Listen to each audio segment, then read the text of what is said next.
On the count of, I think, is it not recording already? I'm not sure. You tell me. I think it's live already. So you can take it away. All right. Welcome, everyone, to today's meeting. Welcome to our fellow Toastmasters. Welcome, invitees. Welcome, guests. Welcome, everyone, to today's the third meeting of Learntor Toastmasters. Apologies, I'm a bit out of breath. I just got in right now, trying to rush into this meeting. So I'm so happy to have everyone here again. We had the first meeting. It was fantastic. It was awesome. It was grand. The second meeting was fantabulous. It was awe-inspiring. It was gobsmacking.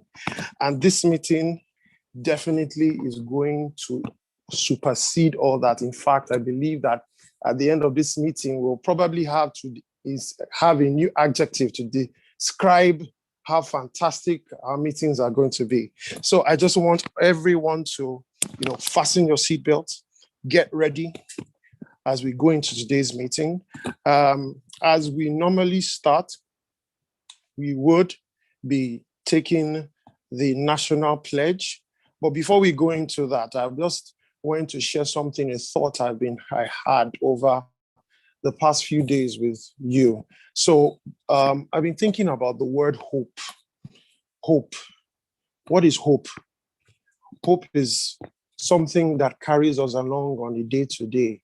We've had some challenges, in fact, a lot of challenges in the past 1 year, with the epidemic or the pandemic and several things that have been going on in several people's lives. But one thing that inspires me is I see people continue to push forward with hope.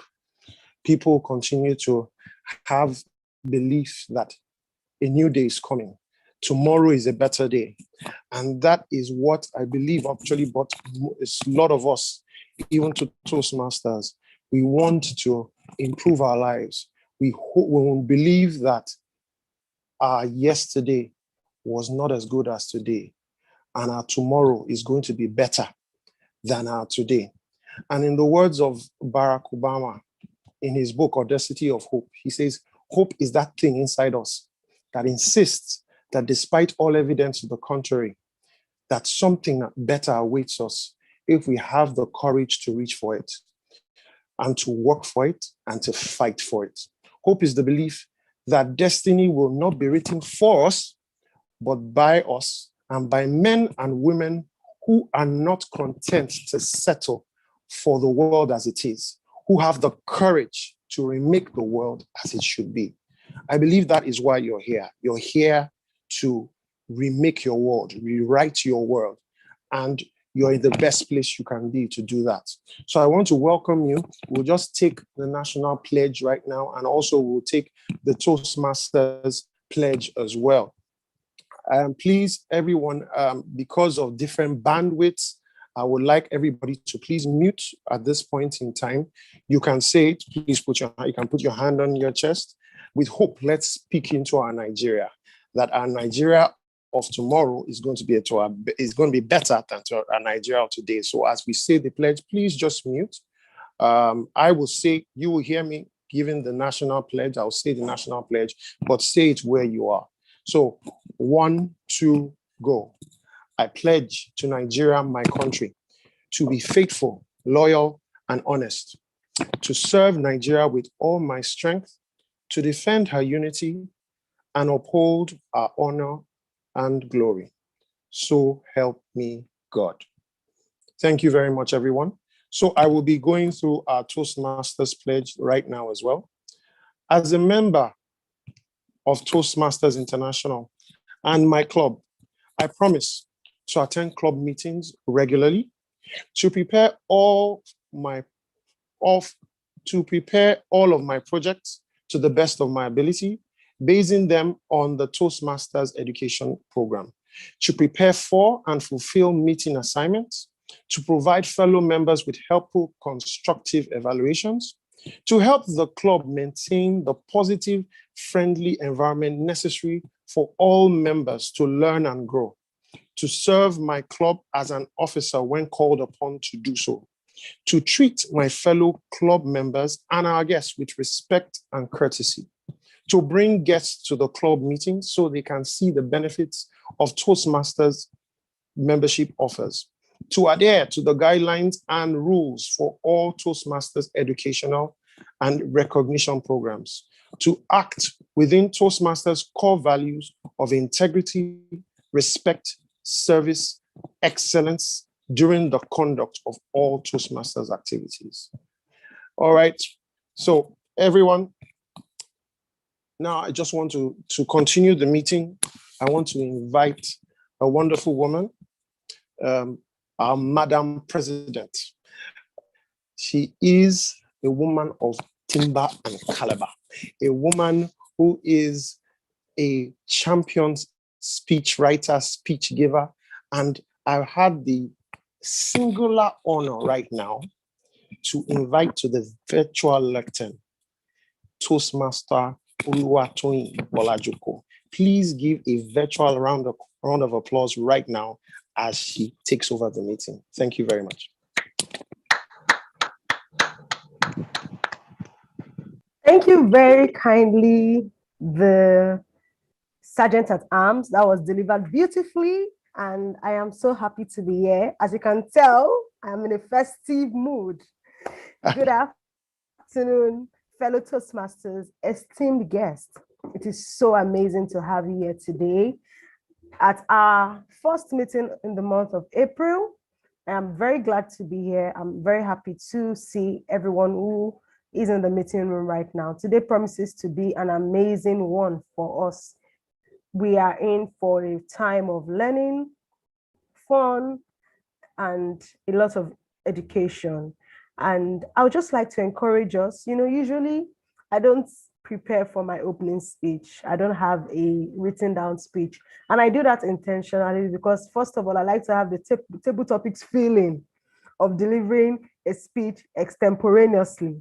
Our guests will soon know the meaning of table topics. I also like to speak from my heart and speak the truth so that everyone would be able to catch a glimpse of what is going on in my mind. Yesterday, I did something. I started mapping out goals for this quarter. We just entered a new quarter. January to March was the end of the first quarter of 2021, and we just entered into a new quarter. So I thought to myself, what goals do I want to achieve in the next 3 months? And it looks like January to March was not a time where I achieved a lot of personal goals because of work and because of a lot of personal battles.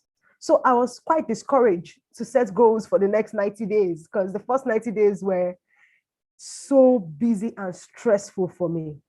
But then I thought to myself, what is the harm in actually setting these goals? Why do I want to restrict myself from dreaming and from achieving and from putting myself in a position where I would be setting myself up for success? So I took out a pen, I wrote out the things I planned to achieve, and I put them on paper. And when I was done, I looked down, I'm like, wow, the next 90 days looks very interesting. And I'm really excited to be in this quarter. Why am I sharing this? The first quarter of the year may have been very stressful for you, may have been very disappointing, may have been very confusing because the almighty 2020 hit us hard and you may have been trying to find your feet. I just want to encourage you. This is a new dawn. It's a new beginning. Do not be afraid to try again. Do not be afraid to set new goals. Do not be afraid to pick yourself up and say, you know what? New quarter, new opportunities, new chance. It's another chance to be great. No matter what your goals are for 2021, break them into smaller fractions. Things that you can achieve in the next 90 days, things that you can achieve in the next 180 days. Go ahead, do it. It's always good to give in your best. It's always good to keep dreaming. Don't let the lives on social media, or should I say the lies on social media, make you feel like you're not achieving things fast enough. pace yourself, determine your movement. Another thing I thought about today was that it's really hard being an adult. Would you agree with me? You know, children have it all played out for them. Once a child is in primary one, there's a standard structure to which the child will pass through before going through to primary two, then to primary three. It's just very almost automated. But for adults, it's not the same thing. It's easy for us to feel like we have no rules or we have no structure, but you need to find that structure. You need to place the structure in your life. You need to be able to automate some things. I don't know who I am speaking to. Like I said, I did not have this speech planned in my head or written out, but I just want to speak from my heart that it is okay to try again. It's okay to start all over again, and it's okay to fail along the way. Will I be successful in the next 90 days? Yes, I will. Will I also fail in the next 90 days? Yes, I will. I will fail at some things. Trust me, I know, but I will try again in another quarter, and I'll keep trying until I get it right. So, fellow Toastmasters and guests, I'll leave you with the words of American basketballer John Wooden, who says, if you try your best, then you did not fail. If you try your best, then you did not fail. So redefine failure and put in effort. Don't give up. It's a new dawn. I would like to invite the Toastmaster of the day. I hope he's in the house right now. Can somebody confirm if the Toastmaster of the day is here yet? Toastmaster of the day is not in yet. He's having some network issues. I'm working with him to fix that. All right. Okay. So while we await the Toastmaster of the day, I also want to wish us a very happy Easter to all the Christians here. I wish you a very fruitful celebration, a colorful celebration. Honestly, I only dressed like this for this meeting because I am actually in the festive mood. And I want you all to reflect on the significance of Easter and what it means to you as a person, what it means to you personally. And for those of us that have public holidays from work, please find time to rest. It's very essential that you do not burn out. Nobody is ever able to produce optimum or very quality results being under stress. So take the next, I think we have just one more day tomorrow to rest and to reflect. Take it to think about what the next 90 days will be like for you. And maybe like me, you may come up with some new exciting goals that will keep you looking forward to the next 90 days. I really wish we could move on, but let me just read out the profile of the Toastmaster of the day. Hopefully before the profile is done, it will be in the meeting. General Evaluator with Vice President Education, please send me a private chat once he's in the meeting, but I'll read his profile, his introduction anyway. Our Toastmaster of the day is a human resource generalist, a trainer, and a policy option analyst. He's also the current president of Ikeja Toastmasters Club. He has been a student of communication for 9 years and counting. His burning passion for personal development and constant self-creation is what led him to join Toastmasters in 2015. His education background includes a bachelor's in mass communication, from the prestigious Lagos State University, and a Master of Public Administration from the University of Lagos. For his personal life, he is married to the queen of his heart, his soulmate and cellmate. He prides himself in speech writing, overcoming anxiety, leadership development, self-discovery. He takes pleasure in reading new books, memorizing new quotes, learning the psychology of communication, running, watching football, and seeing romantic movies.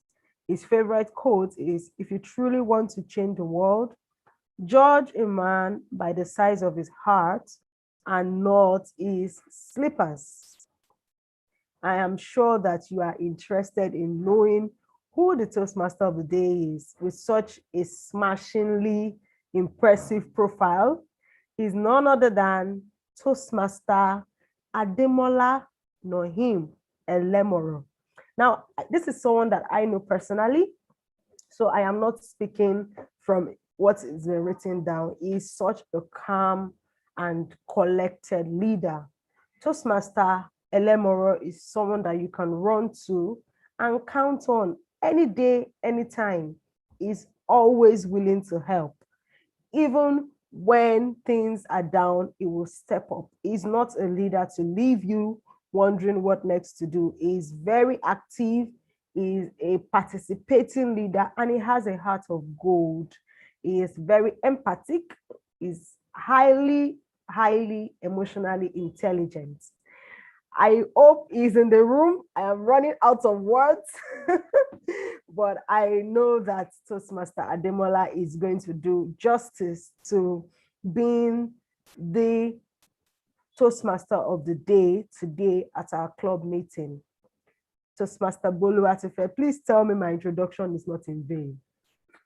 You will listen to it afterwards. It's not here yet. Wow. Replace it. Yes, so maybe we can give him a minute. He should be in with us in a bit. Okay. All right, that's fine. To know any new members, Mr. President, that is here? Yes, please. I would like to meet some new members. I'm going through the participant list, and I am going to be picking some people who look like new members. Can I have Alex Toby? Please unmute yourself. Hello, good day. Hi, Alex. Good day. Please, I would like to know where you're joining us from, who introduced you to Toastmasters, Learntor Toastmasters, and what are your expectations for today's meeting? I'm Alex Toby from Port Harcourt. Hi. And yeah, and then I saw it on the status, so I decided to click and join since it was about writing. Okay. So what are your expectations from today's meeting? I didn't really have any expectation. I just wanted to see what the meeting has to offer and hopefully get whatsoever benefits I can from the meeting. I want to assure you that you will not be disappointed because you are in for a very enthralling meeting. Ladies and gentlemen, fellow Toastmasters and esteemed guests, allow me to welcome and hand over so itchingly I want to hand over the virtual lectern to the Toastmaster of the day, who have been informed has finally landed. Permit me to welcome once again Toastmaster Ademola Nohin Elemoron. We've read your introduction already, so I don't want to go over it again. Please give him a virtual round of applause.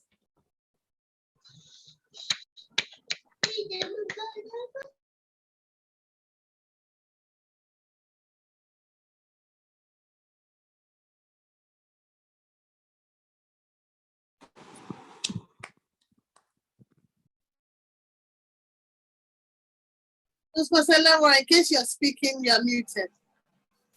All right. I'm sorry about that. Good afternoon, everybody. Good afternoon. Good afternoon. Good afternoon. I'm very, very sorry. I just came down from the airport now and I had to join the meeting as soon as I can. I really apologize for that.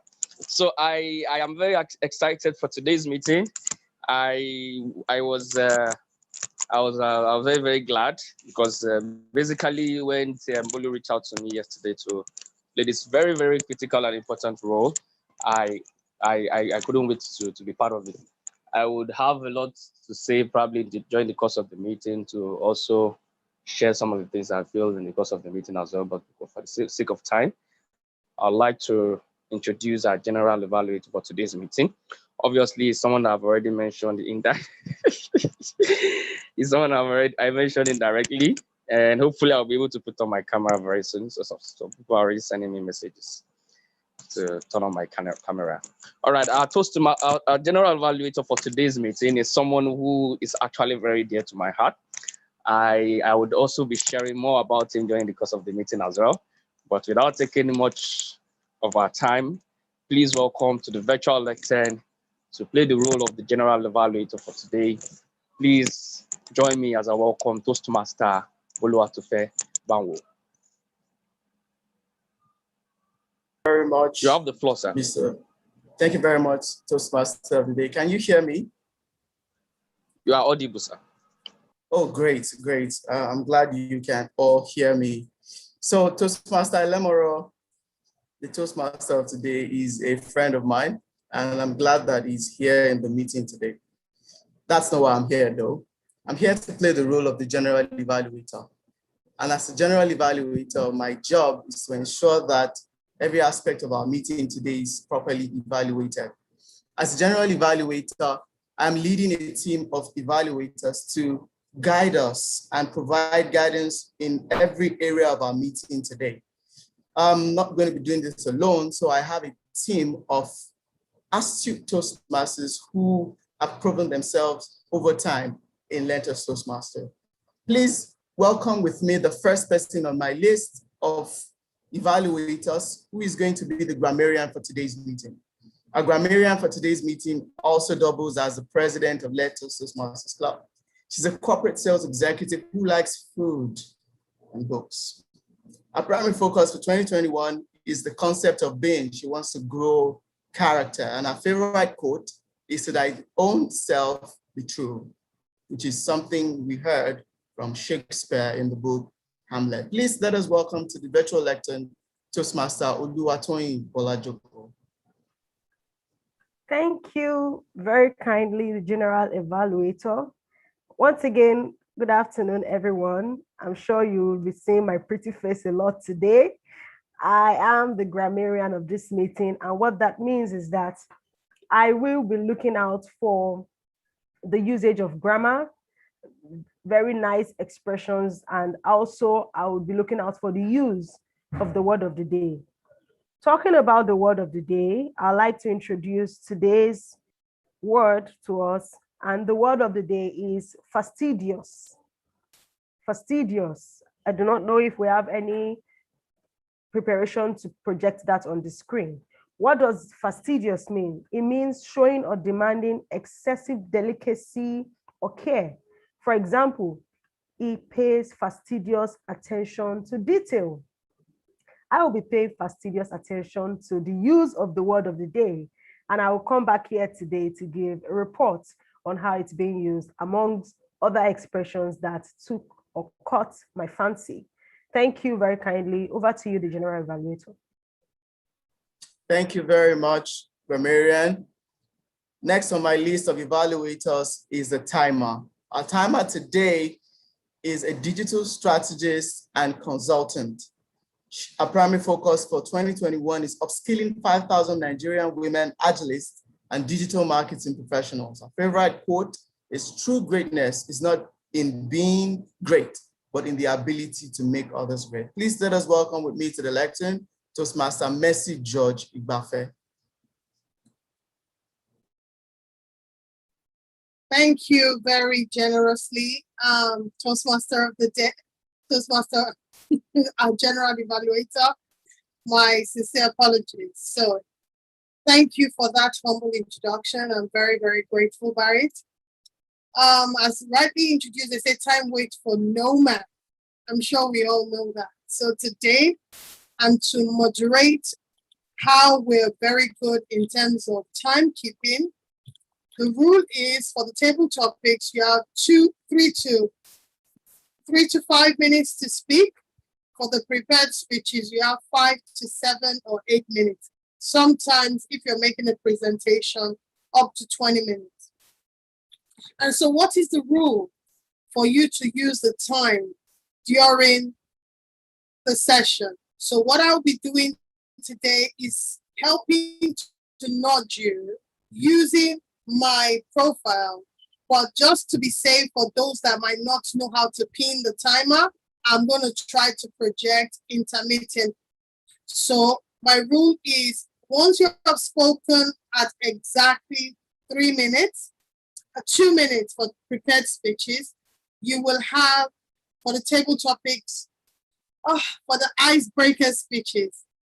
For table topics, you're allowed to speak for 2 minutes. So 2 minutes, you can speak for 2 minutes, but at 1 minute, I will display the screen as green. Once is 1 minute and 30 seconds, you will see a yellow. And once it's 2 minutes, you see a red. Doesn't mean you should alter your conversation. You still have the 30 seconds grace to carry on. The same apply respectively. For the prepared speeches, you're allowed to speak for 3 to 5 minutes. It depends, you can do 4 minutes. Once you are at 3 minutes, you will see the green card. You will see the yellow at 4, and you will see the red of 5, and you still have 30 seconds. For the prepared speeches, 5 to 7 minutes, the same thing applies. 5 minutes, there will be a green. At 6, there will be a yellow, and at 7, the red. Don't worry, don't panic, you still have 10 seconds to carry on. As I say, time waits for no one. And over to the general evaluator. Thank you. Thank you very much, our timer for today's meeting. The next on my list of evaluators is the accounter. Our accounter for today's meeting is a banker. He loves intelligence, authenticity, and honesty. His hobbies are listening and making music, reading, watching sports, and traveling. His favorite quote, "Nothing is impossible. Impossible is nothing." Please let us welcome to the lectern, Toastmaster Toluwa Logo Oshinubi.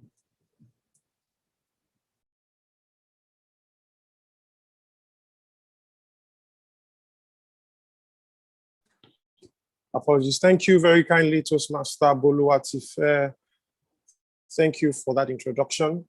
I will be the R counter for this meeting, and the purpose of the R counter is to take note of any overused words and any filler words used as a crutch by anyone who is speaking during the meeting.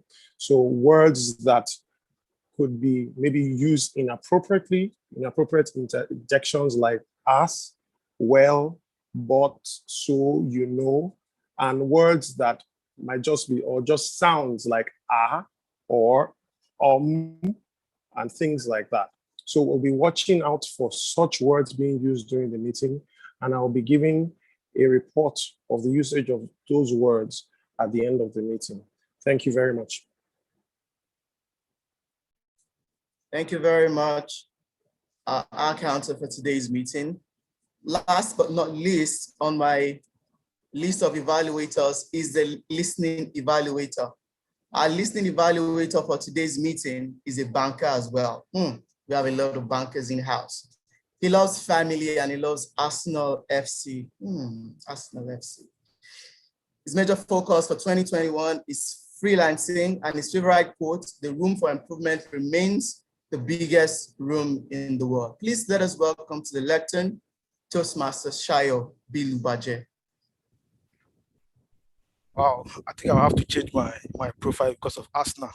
But thank you very much for that very warm introduction, the general evaluator. Giddy with excitement working with you as your listening evaluator for today. Toastmasters and guests, you agree with me that one competence we often overlook is that of active listening when it comes to effective communication, being that we think that the more we talk means the more we talk, we think the more we talk is better communication, lead to better communication. But it will interest you to know that actually it's conversely, that the more we listen will mean that we can actually be a better communicator. So at Toastmasters, we try to test our participants on how actively they are listening to how attentive they are and how focused they are in the meeting. So what I'll be doing is later in the day, I'll be coming around to ask us some questions to test how focused we are in the meeting. I'll be asking some very salient questions in terms of the usage of words, maybe who used what word and when, and in terms of the context the words are being used. I would like to give us a very cool tip to show that during the training specifically, we're not going to have a training today. So I'm going to be communicating to us to check how attentive we are to the information being passed by our guest speaker. So I urge everybody to be attentive to details, listen effectively, listen actively So by the time I come and test our listening skills and test how active we are, how engaged we are with the facilitators, then we will not disappoint. So I'll be coming back today to ask you several questions. So I urge you please be focused, be in the meeting, be present and active, and be an active listener of today's meeting. Thank you very much, General Evaluator. Thank you. Thank you very much, our listening evaluator. Thank you for that introduction of your role. As a general evaluator, I'll be coming back with my team at the end of this meeting to evaluate every aspect of this meeting. This is the idea. We evaluate so that we can improve. So at the end of the meeting, we'll come back, give us a succinct evaluation so that we can improve on all areas of our meeting today. Thank you very much, everyone, the Toastmaster. Thank you very kindly, Toastmaster Boluwatufe. Please confirm if I'm still audible, please. Absolutely, sir. Thank you so very kindly.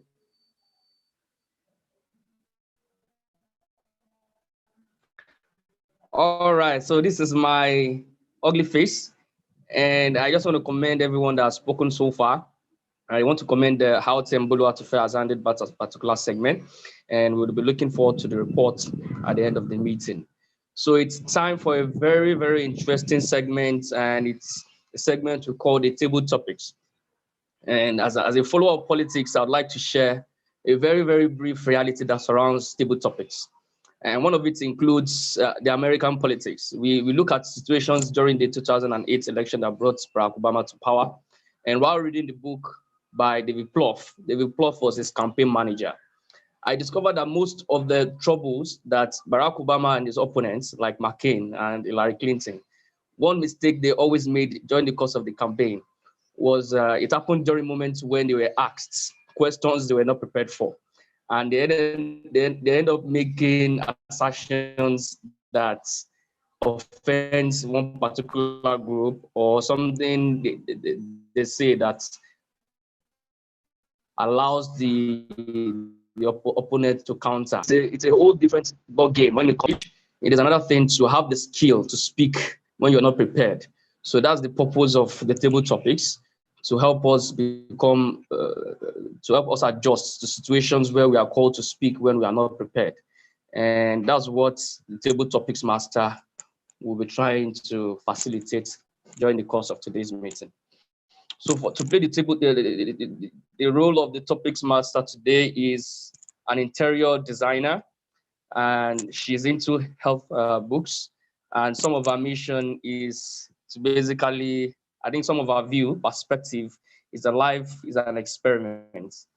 Please welcome to the virtual lectern our topics master for today's meeting, our Toastmaster Vivian Epo. You have the screen, ma'am.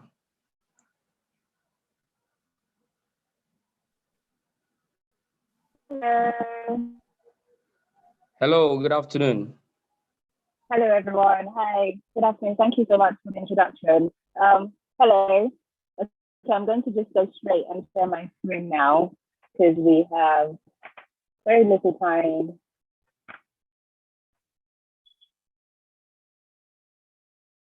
Oh.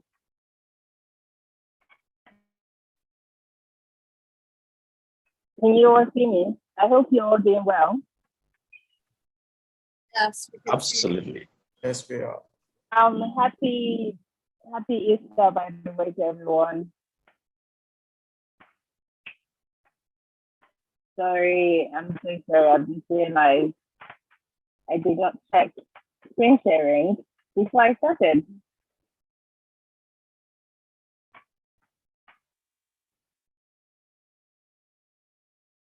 Okay, so can everyone see my screen?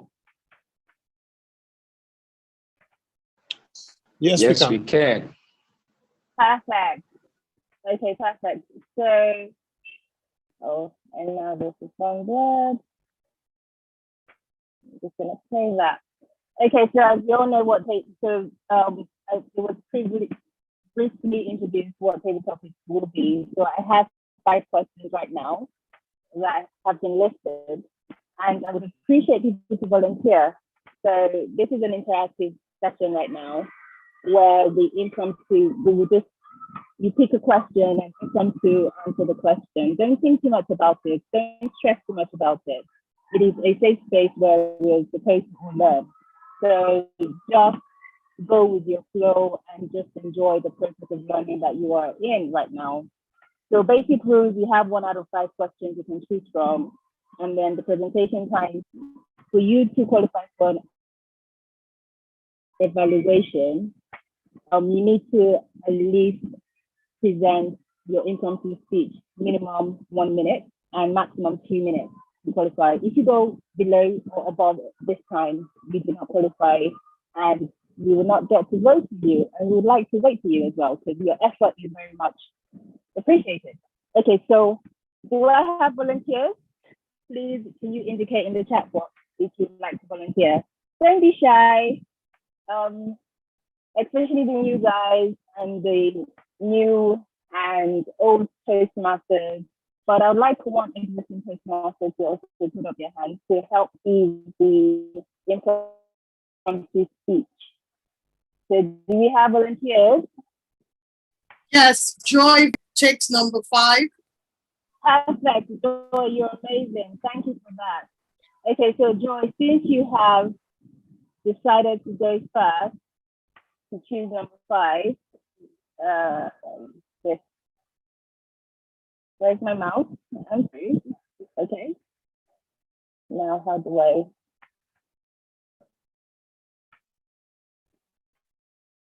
Perfect. So can everyone still see my screen? Yes. Yes, we can. Okay, so Joy, you chose number 5, and this is your question. And my mouse has decided to.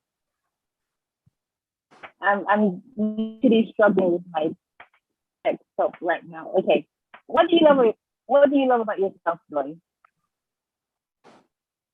So I'm going to mute myself and give you the time to start. So the moment you start talking, the time starts. Yes, Joy, can you unmute your mic, please?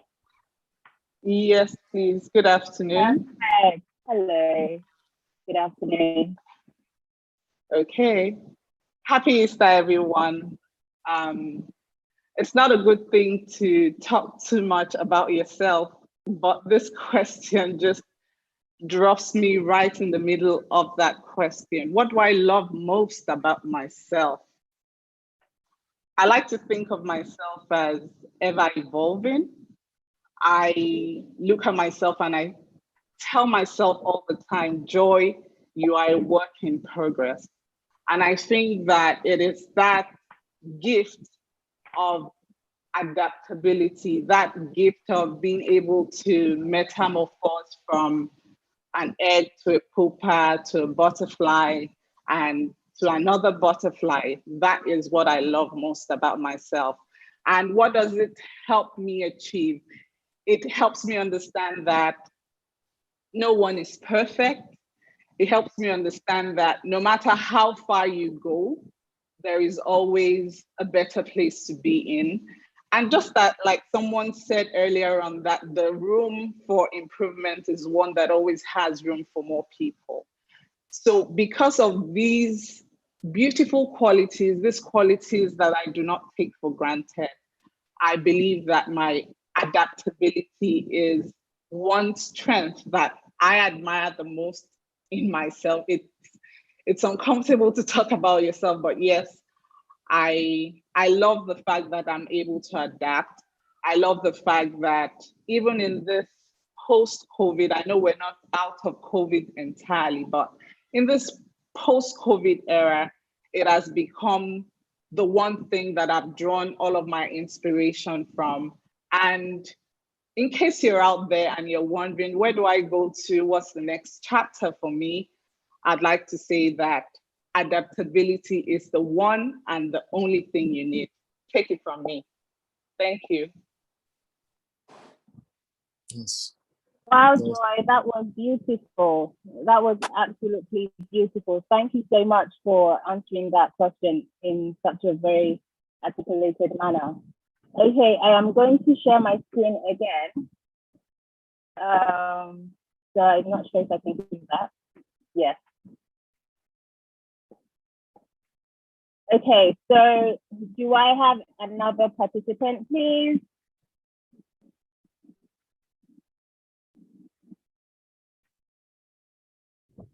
Yes, Toluwa Logo. Can I have another? Sorry? So Toluwa Logo just raised his hand. Someone has just dropped a message. Tolu. Okay. Tolu, perfect. Thank you. Apologies, I actually did not raise my hand. I was clapping for the previous speaker. Oh, that's fine. Okay, so can I have another volunteer, please? Go on. But not a problem. Since that's up, I might as well take it up. So I'll choose number 3. You choose number 3. Okay, that's brilliant. Yes. So this is number 3 question for you. What is the most defining moment of your life so far? Oh. Yeah, wow. These are powerful questions, I know. Okay, I'll just start. So what's the most defining moment of your life so far? Yes. Really, these questions are questions that require a lot of reflection. It is difficult to come and pick one particular point or one particular moment right now that is the most defining, because looking back on my life, I can see so many points, so many inflections, so many times where moving to a particular direction changed the course of my life. A particular decision made things different from what it was before. But if I want to pick one particular one, I would say, in the spirit of the season, and also this is apt because of this particular season that we're in, I would say the decision I made in terms of the salvation decision I made in giving my life to Christ was probably the biggest thing, is the biggest moment I can think of right now. And really, what that infused in me was a belief that I am not my own. I have someone, a divine being who believes in me even more than myself, who is always backing me up and always directing me in the way that I should go. That gives me unimaginable confidence that no matter what is going to happen, I have more than a backup. I have someone who came back from the dead. So what else in this life should I be afraid of? And so for me, that is the most defining moment in my life, the moment when I chose that I was going to believe in Christ and I was going to follow him all the way. So for me, that's the biggest moment. And I would just say, I'll just stop at that and say, for me, that's probably the most defining moment of my life. Thank you very much. That was awesome, Tolu. Wow, and so significant for you to tie into the resurrection and Easter. That was amazing. Thank you so much for your input. Thank you. So I'm going to share my screen again, waiting for another participant. I think someone raised their hands up, but I missed that.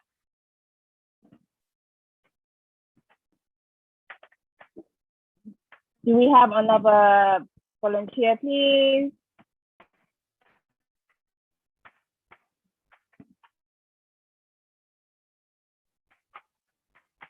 Do we have another volunteer?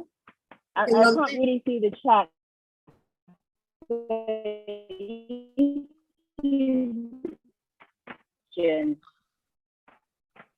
So number 5 and number 3 have been answered. So we have number 1, number 2, and number 4. Myself, number 1. Perfect. Who is speaking, please? What's your name? Mercy.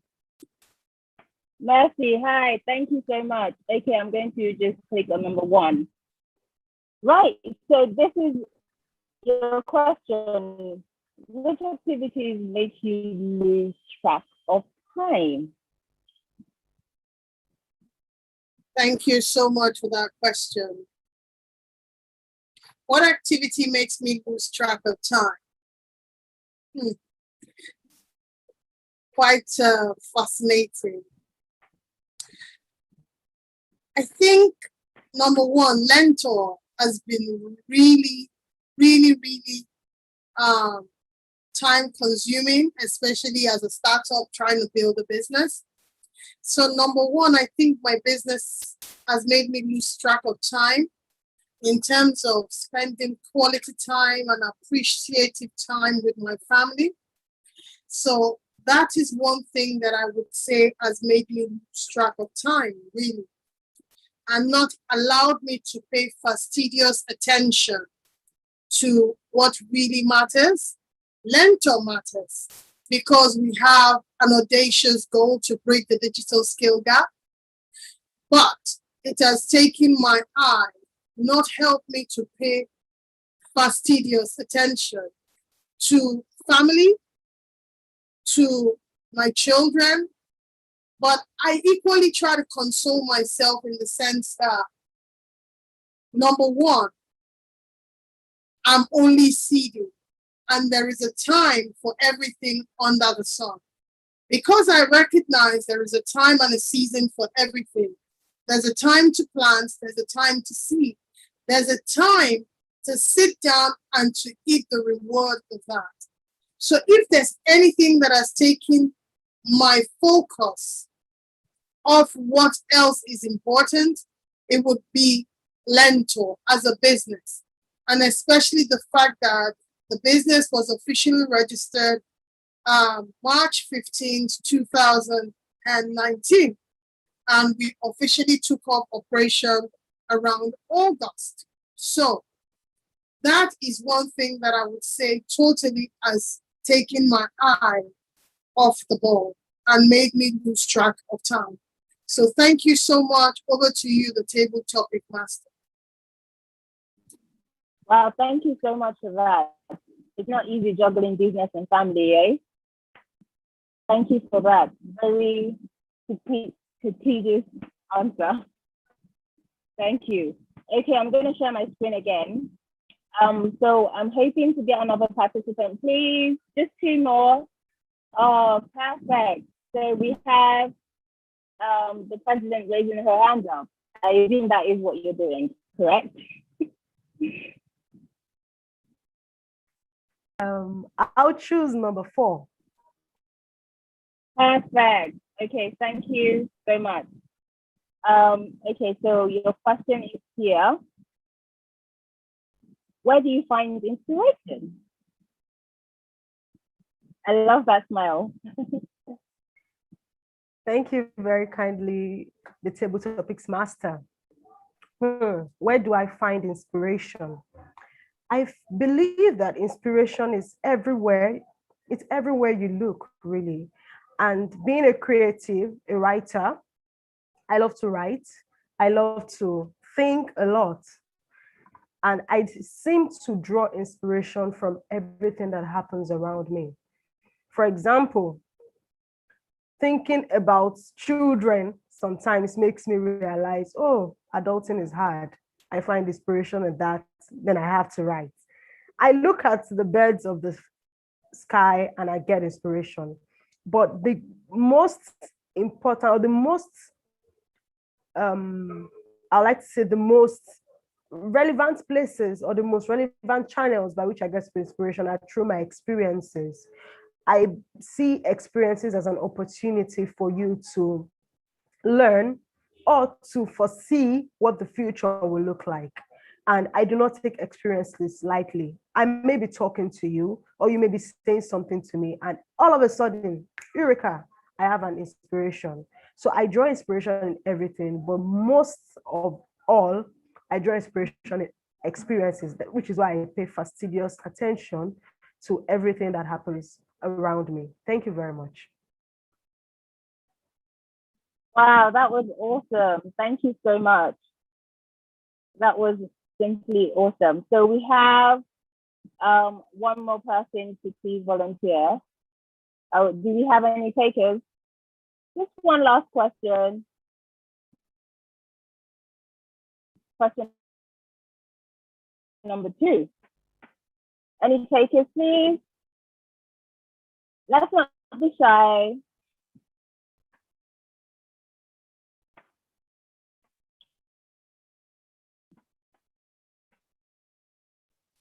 That's the taker. If Yes. Lua. Oh, perfect, Lua. Thank you so much. Okay, so this is your question. What makes you smile? Good evening, everybody. Good evening, everyone. My apologies, I won't be able to put on my mic. So I hope I can continue. Yes. Okay, so happy Easter to everybody once again. The question says, what makes me smile? I think there are several things that makes me smile. And one of the biggest things that makes me smile is the ability to put a smile on someone else's face.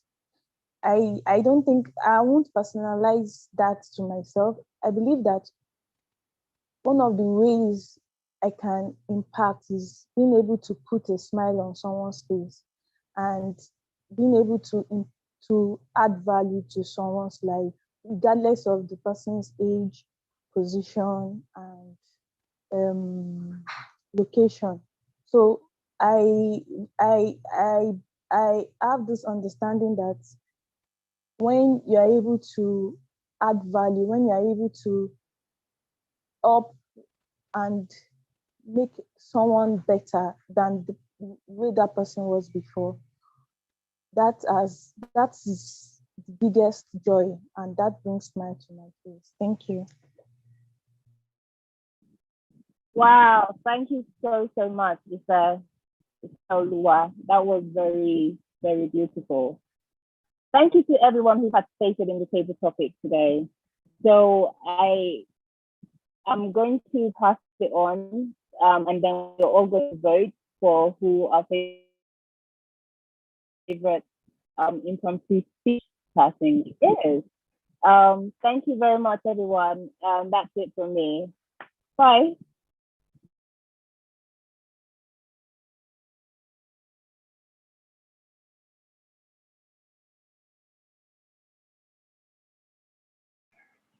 Hello. Hello, can someone confirm if I'm audible, please? Yes, you are. Yes, you are. All right. I was expecting her to hand over the on, like she mentioned, but I guess I'll take that as it is. That was indeed a very beautiful session. I enjoyed every bit of that. Well done to the Table Topics Master. I love the creativity in how she facilitated a particular session. I loved how the participants responded. And it did backs up the assertion that indeed the ability to speak off the cuff is one of the most treasured public speaking ability that anyone can ever have. So that was very, very resourceful. Thank you very much once again to Madam Topics Master. At this juncture, I would like to confirm from Madam President, I think we have to go for 5 minutes break. Yes, are we going for 5 minute break, or we should proceed? I think we should proceed because of our time. We started off a bit late waiting for the network. So let's just go right into it. Okay.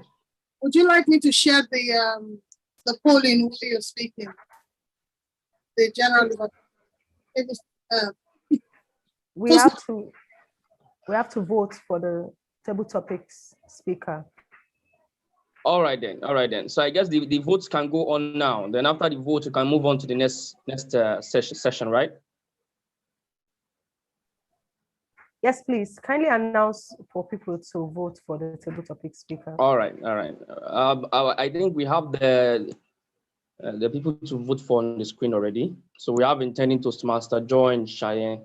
We have Toastmaster Tolua Logo Sinubi. We have Toastmaster Messi George-Igbafe. we have Toastmaster Oluwatoyin Bolajoko, and then we have intending Toastmaster Ifeoluwa Olatunji. So basically, I have preferences for those who are not Toastmasters, and other Toastmasters who are not happy about it can come to my house and beat me. So I would invite everyone to vote, and then I think the results will be announced later on. So we have 1 minute to do that, please.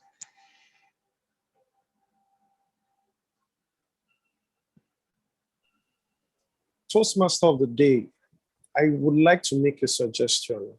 Just to improve the engagement of this meeting, I would like to ask everyone to please put on their videos so we can see your reactions. All right. As you spoke just now, there were some bright smiles from everyone's face that showed that the meeting was, it helps the engagement. So if you can, please put on your video. Thank you very much. All right. All right. That was a very good one, actually. And I'm also encouraging and imploring everyone who is part of the meeting now to also put on their videos. And, I've been guilty of one or two occasions where my video has been off as well. But I think it's one of the best ways to enjoy the meeting is to have our videos on. Let's see our radiant faces. And I hope we'll all do that. Thank you very much, Toastmaster Shinobi. All right, so we have a few seconds to round off the vote.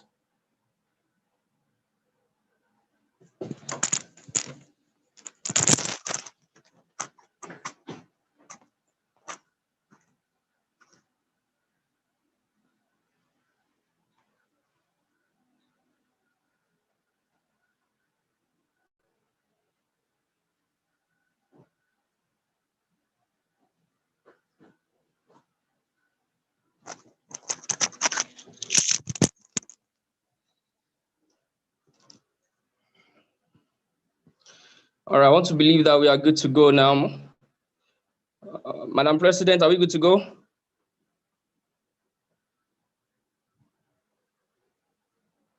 I believe we are, yes. All right then. So we're having a very interesting session, and it's one I'm also looking forward to as well. We'll be having someone facilitate the session for writing a captivating speech. Writing a captivating speech. Our facilitator for today is a PR executive at TVC Communications and founder of Keynote Communications and Filmworks, Toastmasters International. He has been the past president of Ikeja Toastmasters. He's earned the Competent Communication Award. He's earned the Competent Leader Award. He's earned the Advanced Communication Gold Award.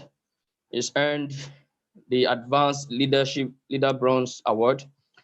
He's also been the Public Relations Manager Division F, and also has to his credit Effective Leader Award 2021. Obviously, this is an experienced speaker who is very, very fit to handle the topic, writing a captivating speech. And trust me, is also a mentor to me. And I also look forward to what everything is going to be discussing here today as well. Without further ado, please welcome to the virtual lectern, Toastmaster Abdullah Jimoh, Area 19 Director. You have the screen, sir.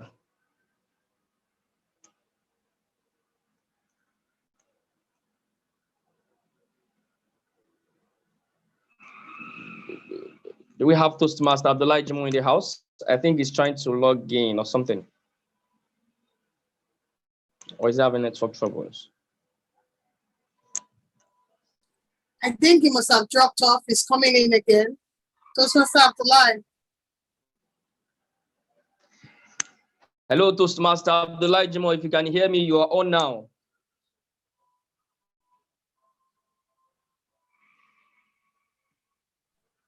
Fellow Toastmasters, honored guests, can you hear me, please? We can hear you, sir. Okay. Zoom Master, could you please give me control to share my screen? You have. All right, thank you so much. You can see me as well, right? Yes, our area director. Oh, good. I may not look as dashing as our president, Toastmaster Oluwatoyin, but I am very certain that I look extremely handsome, more than our Toastmaster of the day, Toastmaster Learntor. So, come on, you know I have to keep that in somehow. Fellow Toastmasters, honored guests, it's good to be here.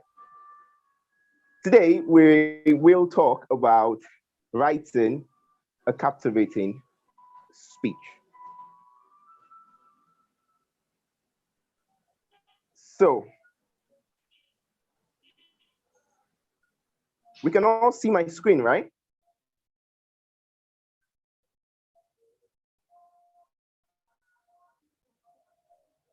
Yes. All right, perfect.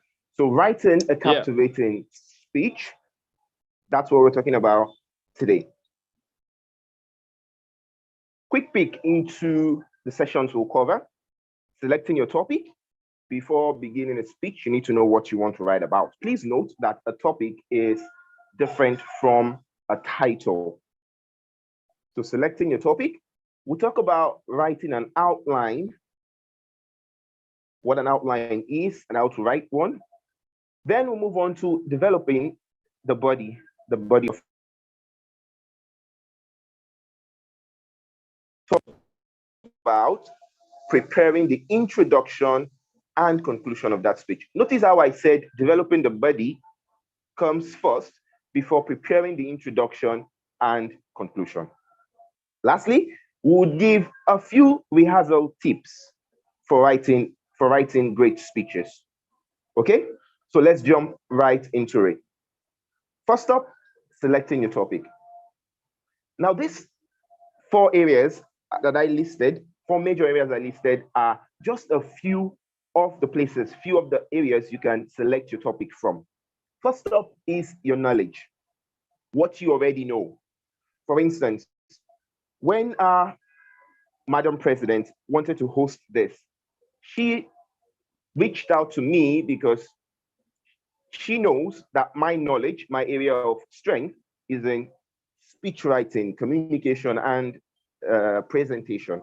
So she said, oh, I want to talk about writing a captivating speech. Who am I most likely to reach out to? Toastmaster Abdullahi, because he has a knowledge about that topic. So if you're, for instance, being told to talk about something, they just say, oh, pick a topic and talk about it. The first thing that will come to your mind, first thing you should consider is your knowledge. What do I know? What can I talk about comfortably, freely?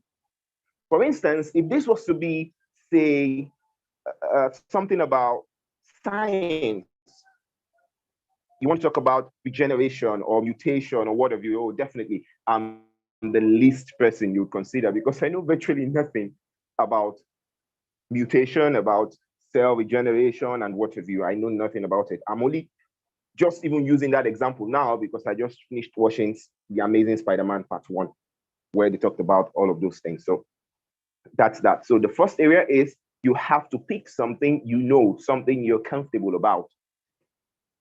Also, family, friends, and experiences. A couple of days ago, our Madam President, Oluwatoyin shared something on a status about an experience she had on something. I won't say it. You all have to wait for April 17th to know that. So when I checked her WhatsApp status, I saw it and I was like, okay, interesting. Then I sent her a message. You see what you just posted on your status? Send it to me and I'll make a speech out of it for you. She was like, okay, Madam President, please, you can call me now if you think I'm telling a lie. So she was like, okay. I made a speech from it and sent it back to her, telling her where to add one or two things. And ladies and gentlemen, I can tell you now that we have a speech, a contest-winning speech ready, just based on her experience or an encounter she had with her family. We have a contest-winning speech ready. And trust me, the speech is so good that I can say now with my full chest, even though it's flat, that she will win the division contest come April 17th. You see, you're more comfortable when you write speeches based on experiences, either experiences you had or experiences someone had and told you about it. Next up is interest and everyday discussions. What interests you? Is it food? Talk about it. You'll be more comfortable with it.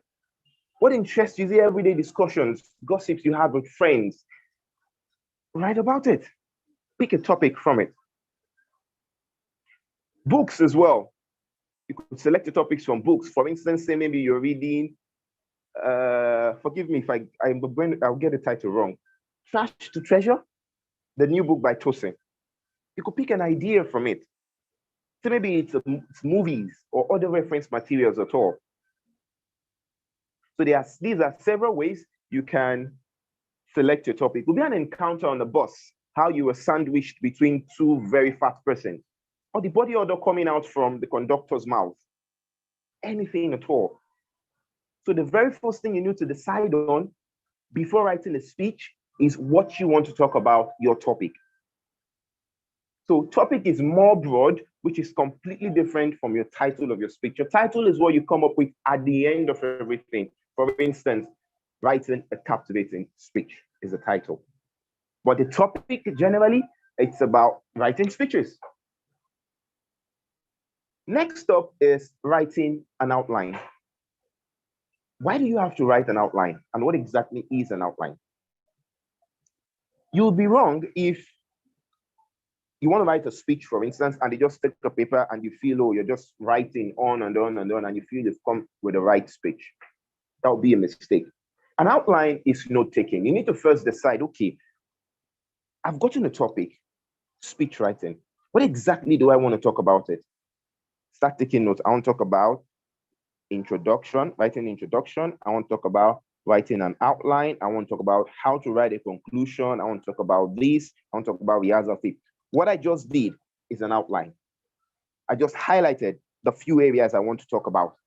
That is an outline. So the first thing is the outline sets the direction for your speech. So you won't go the wrong way. You won't be going left and right and center. You already have a guide that you want to follow. So that exactly is an outline. It's called note-taking. It is the skeleton of your speech because it is the guide. All you have to do is just put flesh around it. Put flesh around, writing an outline. Okay, what are the things I want to talk about, an outline. Writing a conclusion, what are the things I want to mention in writing a conclusion. Next up, you discover what you know and what you don't know. So by writing an outline, you already know, okay, what do I not know about this? Or what do I need to know about writing an outline? Or what do I need to know about whatever it is you're writing? So when you start with an outline, it guides you, tells you what you need to know, what you don't know. It also enables you to understand how to accomplish your goal. So if at the end of the day, you want to leave the audience laughing, you already know, oh, the last part, let me infuse some humor here. You already know what to do at certain points. So it makes you accomplishing your goal easier. If your goal is to motivate them or have them take an action, have them do something, or have them buy a book, writing an outline would guide you into doing that. Now, on to developing the body of your speech. Fellow Toastmasters, honored guests, you have to be specific in the body of your speech by avoiding TMI, too much information. See, having already started with an outline, you are halfway through avoiding too much information because you have a guide that you would have to stick with. So you pick the first topic in your outline, write what you can about it. You move on to the next topic in your outline, write what you can about it. You could do them each in a paragraph each. Before you know it, you have 7 paragraphs ready for a speech to deliver. Please do remember to use short words, sentences, and paragraphs. You don't want to leave your audience lost in the previous statement you just made, trying to understand, oh, what did she just say? So you have to be precise, you have to be straight to the point. Use conversational language that people would understand easily. Imagine I come in here now and I start using big words like glossophobia without explaining it or going deep into some other communication terms. We would all be lost. So you have to have a conversation with your audience. Let them understand you. If it's a gathering where slang is allowed, then bring it in. If it's a gathering where several ordinary everyday language is allowed. E-choke, you restrict my airflow, bring it in and flow along. Conversational language that your audience can easily relate with. So use terminology sparingly for diverse audience. So for instance, if you're talking to a mixed audience of lawyers, doctors, students, and what have you, try to avoid those terminologies, those professional terms from medicine, from law, because you have a diverse audience. But if you're in the midst of audience where they would all understand the terms you're using, then please go ahead.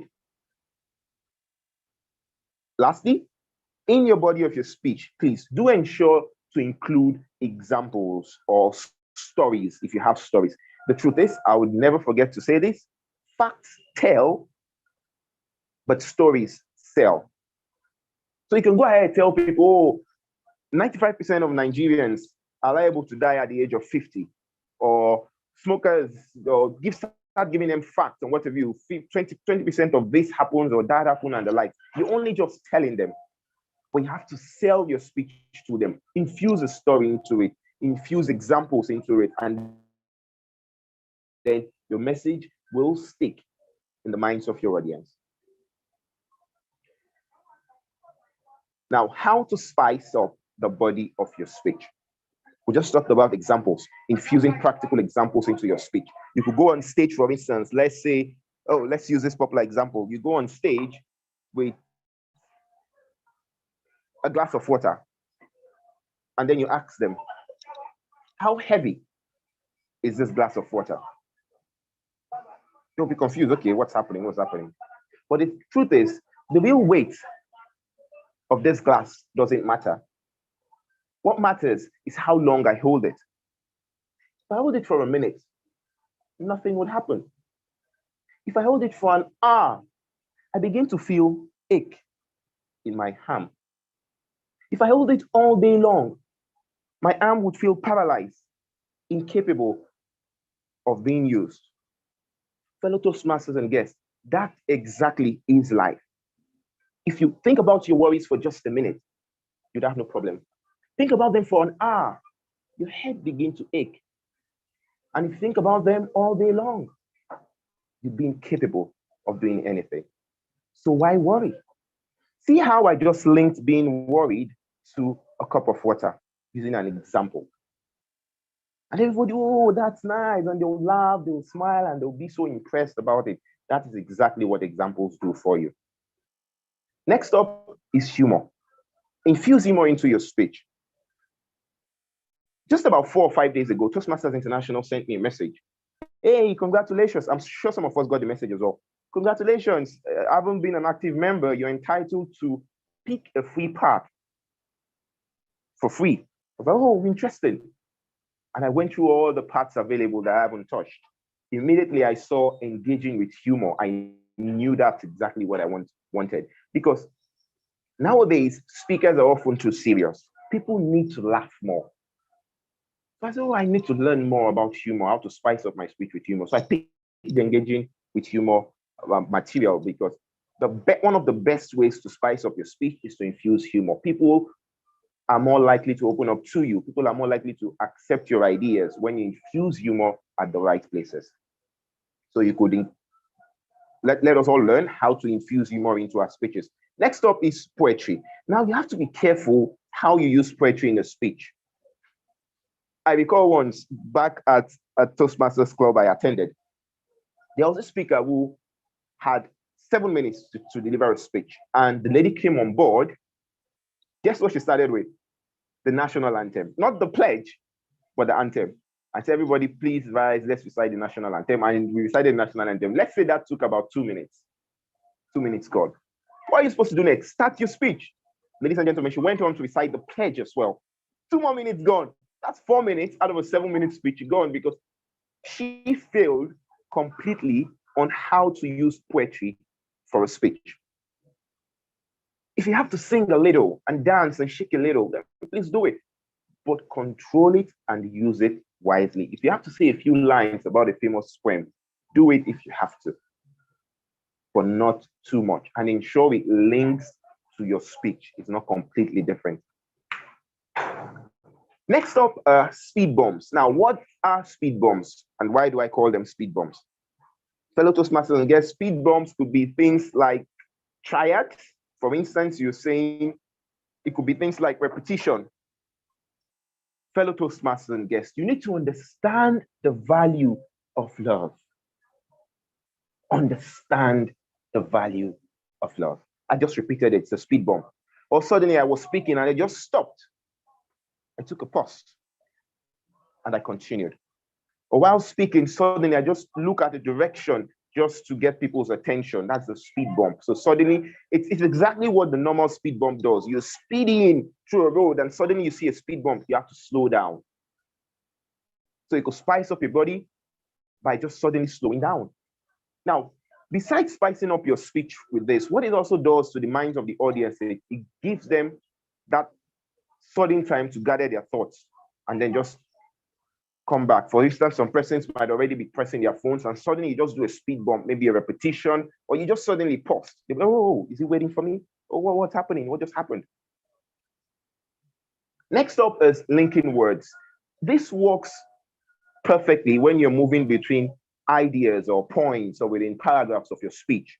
Linking words could be things like additionally, it could be things like moreover, furthermore, and what have you. More ways to spice up the body of your speech. You could decide to use punctuation marks while writing the speech.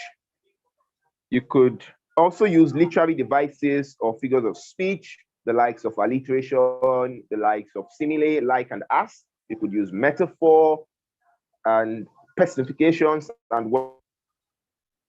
Lastly, avoid cliches. Cliches are often used expressions that people have heard over and over and over again that they're just so tired about it. So you have to avoid them as much as possible in the body of your speech. Now, on to writing. 5 or 6 ways. There are ways you can begin or write your introduction. First up, you could reference the occasion. What does this mean? We talk about the occasion here. For instance, the normal one often used, fellow Toastmasters and guests. We're here today to celebrate the 25 years of Learntor Toastmasters Club in existence. You could start a speech that way, referencing the occasion, why people are there. You could decide to use a quotable quote. Please note the word quotable there. Not all quotes are quotable. I recall seeing a quote of about 35, maybe 40 lines, something about your life, something in dogma. I can't recall who wrote that quote. That is not a quotable quote. Imagine you coming on stage and then you start this way.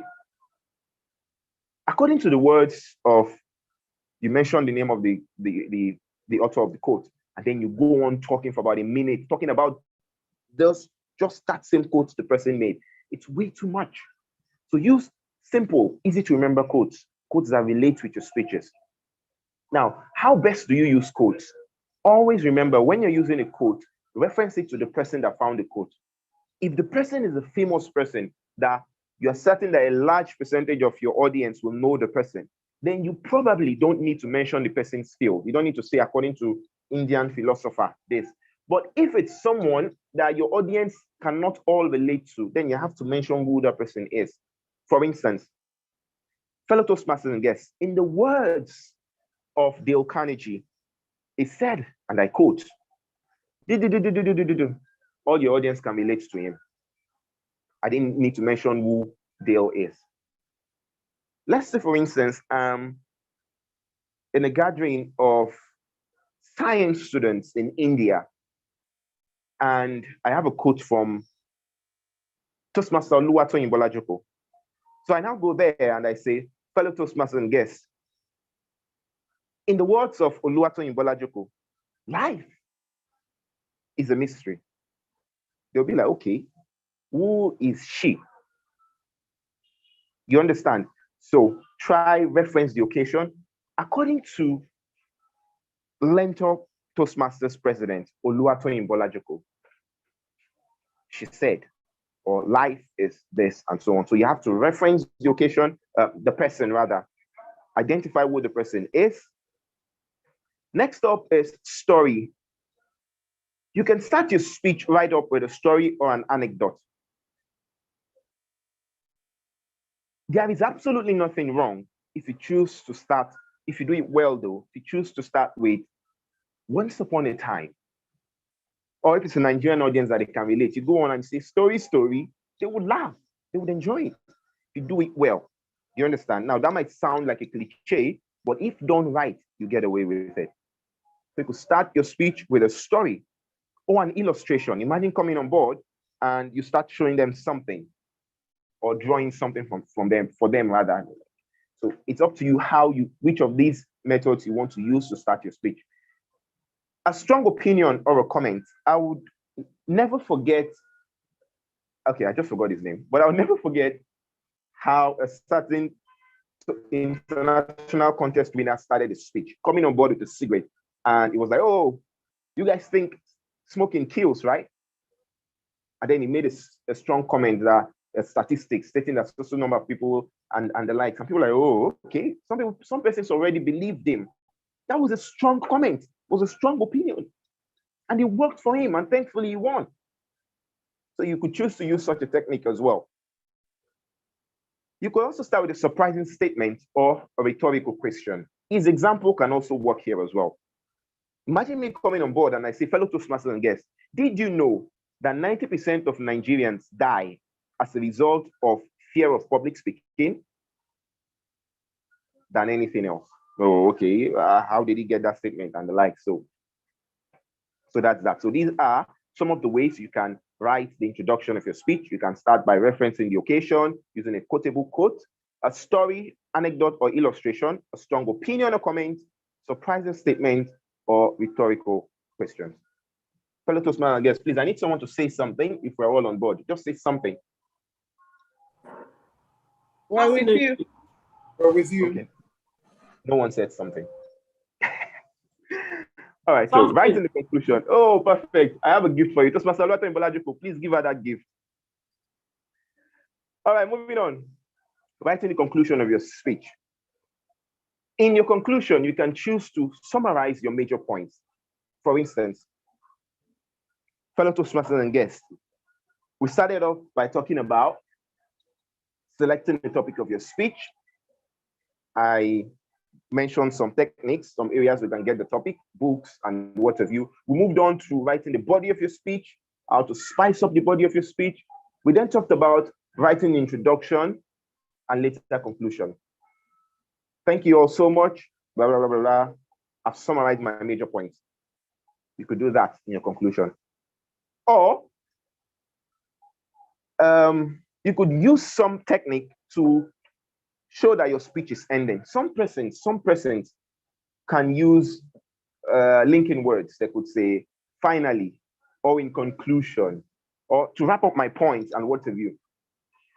As good as that might sound, they are often used techniques. And oftentimes when you hear someone say finally, they go on talking for 2 or 3 minutes more. So I personally, I try to avoid using linking words to conclude my speech. One of the ways I do is I change the pattern of my voice. I make it a bit more relaxed. Make it a bit more relaxed for you to know that I am wrapping up. Or I start using pauses, or I pause suddenly, and then I bring in the conclusion and what have you. Okay, so avoid introducing new points in your conclusion. A conclusion is meant to wrap it up. So do not introduce new points. Instead, use it to summarize the points you've talked about. Your conclusion should be short, usually a minute or less for a 10-minute speech. Short, straight to the point. Now, you can choose to memorize your conclusion and even your introduction as well if you have to, but do not memorize the body of your speech. Just get familiar with it. Okay, so you can choose to memorize your introduction and your conclusion if you ever have to. Our last point, rehearsal tips to shine. The first thing is you need to know your material. If you know your material, you are halfway through delivering that captivating speech. You need to know your material. Toastmaster Oluwatoyin, you need to know your material. So yeah, I just mentioned you now because we have something to settle behind the scene. So you need to know your material. You need to practice as much as you can. If you have to, rehearse out loud. I recall using this technique a couple of times during my content communication days back then, I think in 2015, 2014 in Toastmasters. I would go to my bathroom and I would be rehearsing out loud, looking at the mirror if I have to. Okay? So you could use this as well. Rehearse out loud, look at yourself, call your mates to listen to you. Oh, I remember this back in 2015 as well. Back in school then, I called all my classmates, as much of them as I can get, over 50 of them, to sit and listen to me deliver 2 speeches before I took it to the main Toastmasters meeting, because I felt, oh, look, let me face more audience if I go ahead with this speech. So any way that helps you practice better, you can do that. You can gather family and friends. I've practiced in front of a 7-year-old before. Quite hilarious. So gather people around, whatever way that helps you rehearse well, please do it. Let me chip this in here as well. When it's time to deliver your speech, right before you get on stage, there are some persons that believe in certain techniques to calm them down. If you believe something will calm you down before going on stage, please do it. I know a broadcaster is a radio presenter. He never goes on air till date. He's been a presenter for about 20 years. He never goes on air without smoking cigarette. It does 2 things to him. First, it calms him down. Second, it thickens his voice to the level he wants. And then during breaks as well, he still smokes. So whatever it is that you feel will calm you down, do it. I once advised a mentee to kiss a boyfriend before she goes on stage, because I've seen the pattern of tweets she puts out on her status and Twitter and whatever. Okay, she loves this guy so much. Okay, fine. Invite him over for a Toastmasters meeting. She was about to deliver an icebreaker. Sadly, he couldn't make it. Then okay, fine. This lady adores me so much. And right before her speech, I could see how shivery she was. And I just called her aside and I gave her a big hug before the speech. Now, I'm not making this up. She did win the Best Speaker Award that day. Toastmaster Damilola is the name. Okay, so for those of us who know her, you can reach out to her to confirm. That's if she still remembers though. All right. Next point, do you need to use notes while on stage? Then write out the bullet points on index card. The old Toastmaster manual would advise us, do not use notes for a lot of speeches, yes. And then for some of them, they'll say you can use notes if you have to. So by notes doesn't necessarily mean you go there with your full speech. No, just write out bullet points, maybe on index cards or on sticky notes, and you're fine. So monitor your energy level as you rehearse. Monitor how passionate you are about it. Are you being aggressive? Are you being too calm? And what have you, okay? Also, you have to time your speech while rehearsing. Time your speech while rehearsing. Is it a 5 to 7 minute speech? Time yourself or more. You have to know the venue and audio equipment. If it's necessary, get to the venue beforehand, before it's time for that speech. If possible, get to the venue, check the venue out. Would you need the microphone? Would it be in place, or whatever it is happening? If you can't do that, then reach out to your contact person. Please, would this be available? Would that be available? And so on. Like I reached out to Toastmaster Oluwatoyin if I'll be allowed to share my screen. You get to reach out to them. Rehearse with your slides and props ahead of time. Do a dress rehearsal. If you have to wear the clothes you want to wear for a speech, wear it beforehand and see how it looks on you. Is it fitting? Is it good? Rehearse with the slides and the props you want to use, and you'll be okay to go. Exude confidence while rehearsing. Do not tell yourself that, oh, it's only just a rehearsal. No. Do not do that. Be as confident while doing the rehearsal as you would want to be when delivering the speech in itself. Fellow Toastmasters and guests, we've talked about writing a captivating speech. We talked about selecting your topic, picking from your knowledge, family and friends, experiences you had, books, movies, and what have you. We talked about writing an outline. Remember, outline is note taking, just taking bullet points about what you'd like to talk about, what you'd like to cover in your speech. We talked about developing a body of your speech, being specific, avoiding TMI, too much information, using conversational language that people can easily relate to. Spicing up the body of your speech, how to use humor, linking words, practical examples, punctuation marks, avoiding cliches, using figures of speech and word of view. Then we talked about writing introduction of your speech, how you can choose to start with a story, a quotable quote, surprising statements, and the likes. We talked about writing a conclusion, that it is important to avoid introducing new points in your conclusion. You can also choose to memorize your conclusion if you want.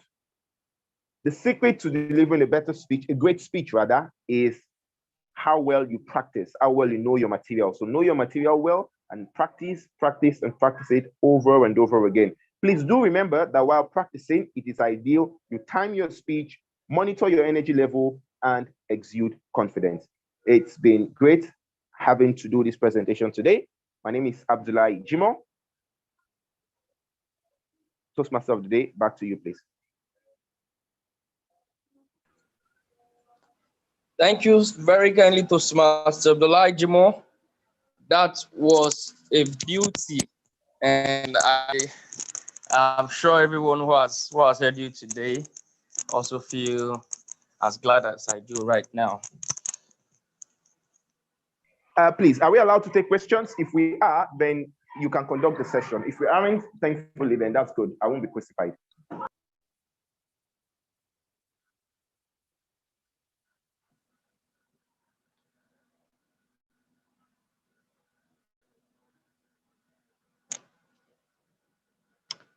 Madam President, can you hear me? If you can hear me, please confirm if we have time to take questions, or we ask everyone to send their questions to the facilitator privately. Let's just have the questions in the chat box while we go to the next segment. We will have him answer the questions once the evaluations are over. Thank you so much. All right, thank you very kindly. Thank you once again, Toastmaster Abdullahi. One of the things you mentioned that stuck with me is some of the things we have to do before. If there's a ritual that you do before you get off stage. One of the things I always do is the diaphragmatic breathing. So I think that's actually something some of us feel comfortable doing before we go on stage. And it's quite interesting to know that it's, letting me know that it's fine to also smoke. If smoking is what works for me. I'm just kidding. So one of the things you also talked about was preparing your speech before an audience before you go on stage. And I can remember when I first joined Toastmasters, my mentor also did all sort of things to get me comfortable.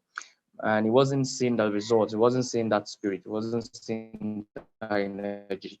So one of the things he did was to call all his friends. He called all his friends one evening. He told me to also come around. And he gave me 5 minutes or so to rehearse my speech. And then he told me to go inside the room to his friends and deliver the speech. And everyone listened to me. They gave me evaluations, and it's actually prepared me. So that's also actually a very good advice as well. So thank you very kindly for your wealth, for sharing your wealth of knowledge with us. And I hope everyone who has questions can go in the chat box and ask him the questions you may have. Thank you very kindly. Without taking much of our time, we'll be entertaining an icebreaker speech for today. And an icebreaker speech is a speech you give. It is the first speech you give when you join Toastmasters. It's to break the ice, and it's not only about introducing yourself to the members or to those who are listening to you. The icebreaker speech is also a story that represents what you stand for, basically who you are, what you represent, and things like that. And it's a signature story, it's a core story, a story that defines you. And I hope I would be getting to meet our next speaker right now very soon. She's a businesswoman. She's into her preferences when it comes to values. We are looking at hard work, integrity, honesty. And in terms of her hobbies, she loves dancing, cooking, and also listening to music and going for shopping as well. Our favorite quote is, what will be, Q Sarah. And the topic of our speech today, our icebreaker speech, is nothing good comes easy. So nothing good comes easy. Please welcome to the virtual lectern. I think we have to take the objectives of our speech before I introduce her.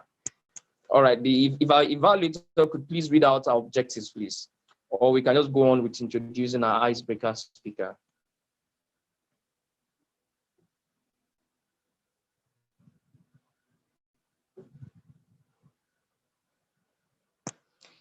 If our evaluator can hear me, please give our objectives, or we move Yes, on. please. I can hear you very clearly.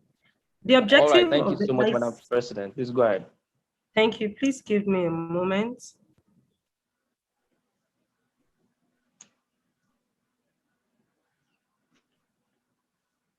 Okay, the objective of this speech is for the speaker to be introduced to the club. The purpose of this speech is for the member to introduce herself to the club and learn the basic structure of a public speech. Thank you. All right, thank you very kindly, Madam President. The speaker once again is a businesswoman. That's a symbol for entrepreneurship. She's into hard work, integrity, honesty, dancing, cooking, listening to music, going for shopping. And of course, our favorite quote is, what will be, will be. Please welcome to the virtual lectern to deliver our icebreaker, Toastmaster Josephine Agulo. Toastmaster Josephine Agulo, nothing good comes easy. You have the virtual platform.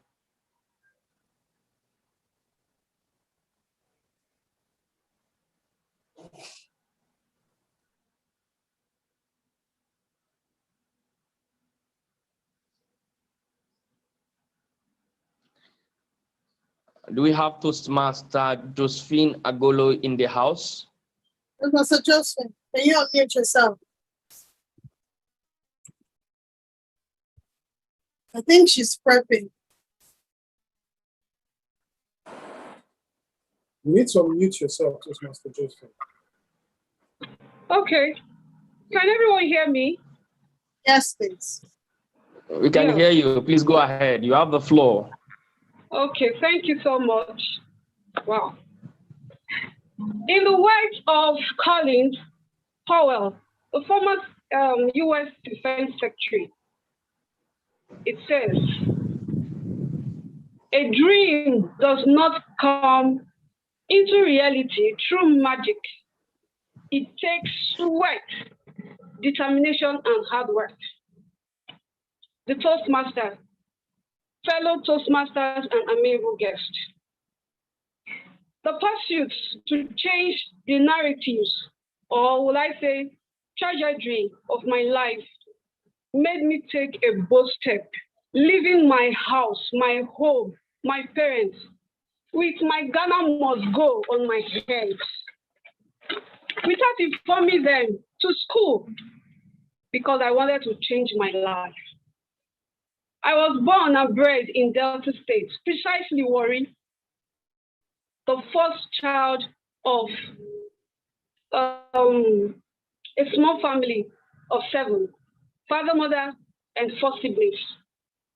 The burden to take care of the home, the house chores, was on my shoulder.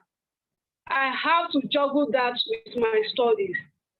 It made my primary and secondary education a bit intense for me because I needed to study, but I had no time to do that. My WAEC came out. It was very bad, very poor, just 4 credits with no maths. My parents said, this was it. My education ends there, no more. It pains me. I was there, still doing the cooking and the washing. My younger ones were entering into school. I said to myself, am I going to remain like this? No. I took the step to get a menial job where I started working to earn money. I started saving just for me to write another WAEC. It took me a long while, some few years though, but I later got my WAEC. My dream school was the University of Lagos. Even I do not know where it was. I just loved the name, maybe University of Lagos. I kept on trying for JAM. JAM was not coming through. My friend, a very good friend of mine, Timmy, I can't forget her. She just finished from the Federal College of Education, my classmate, and she told me, I have got you a form and your name is already on the board for you to study business education. If you like, sit down here and continue to wash and cook. It is up to you. I took the bus step again. And I went to school. Getting to Asaba, Federal College of Education, the place was so strange. It was like, wow, is this how school is? I thought school is a magnificent building, a fine place. But unfortunately for me, it was as if they were throwing punches at me. I can feel the intensity of the environment. But I said no. In as much as I have come here, I'm going to get what I want out of it. I started my schooling without any financial help, not knowing where we get money for accommodation, for feeding and all that. Something else terribly happened that almost made me go back to continue the washing and the cooking. A dear one, I want to keep her secret because I have forgiven her. She came and accused me of having an affair with the clergyman. You know what that is? The whole school, the girls, they came screaming, "Woo! Is this what you are doing in school? Woo!" It was a lot of shame and disgrace. But I said to myself, which is better? Should I go back home and go and cook and wash? Or I should face what brought me here? I should, so they said time ago, tough people. Tough times don't last, but tough people do. I continued my education and I finished with distinction in business education. Subsequently, I got married to my friend. Today, I am blessed with 4 children, 4 lovely children. And today, I've been able to get my first degree and my second degree in business education. I see myself one day opening a school, but then the modalities are not available. There is something I love doing, shopping. And I said to myself, why not turn this shopping into something good? And I turned it into e-commerce, in quote, buying and selling.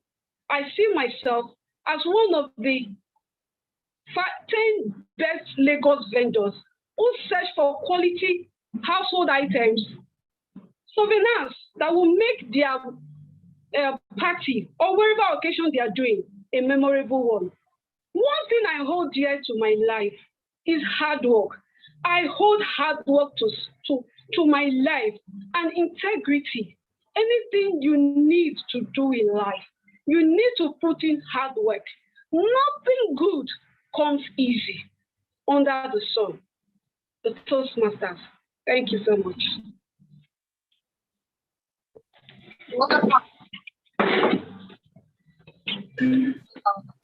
Thank you very kindly. That was indeed beautiful. I saw a lot of charisma in that. I saw a lot of boldness in that speech. And obviously that also helped us to see where you're coming from and where you're going as well. Congratulations for delivering your icebreaker, Toastmaster Josephine. I honestly look forward to you excelling in your Toastmasters journey. Thank you.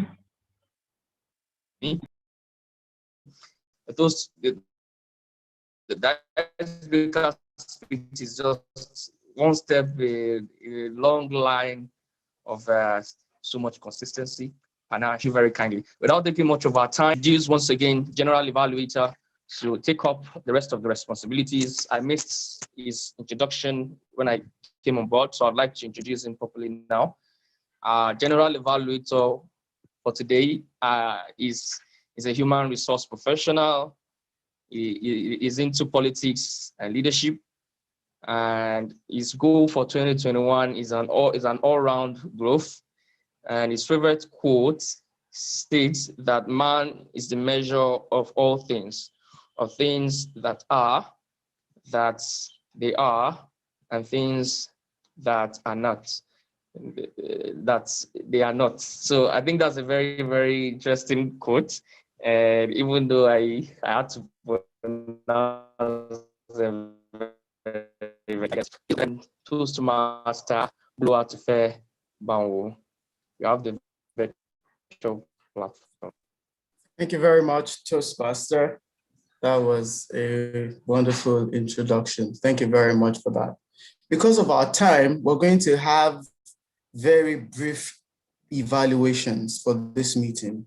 And we're going to start very quickly with the evaluations for the speech.